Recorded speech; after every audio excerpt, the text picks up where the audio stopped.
সৃষ্টিকর্তা কেবল তাদেরকেই সাহায্য করে যারা পরিশ্রম করে, এটা খুব স্পষ্ট। জীবন ও সময় পৃথিবীর শ্রেষ্ঠ শিক্ষক। জীবন শেখায় সময়কে ভালোভাবে ব্যবহার করতে, আর সময় শেখায় জীবনের মূল্য দিতে। সফলতার গল্প পড়ো না, কারণ তা থেকে তুমি শুধু গল্পটাই পাবে। ব্যর্থতার গল্প পড়ো, তাহলে সফল হওয়ার কিছু উপায় পাবে।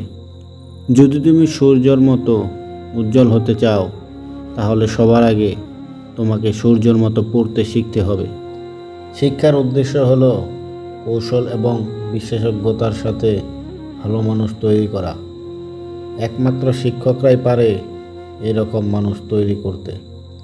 মানুষ বড়ই অদ্ভুত। ভদ্র আচরণকে দুর্বলতা ভাবে, আর বদমেজাজকে ব্যক্তিত্ব।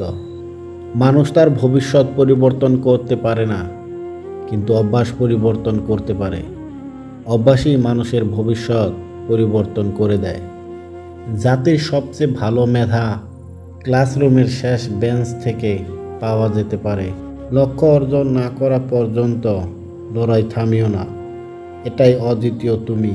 জীবনে একটা লক্ষ্য তৈরি করো।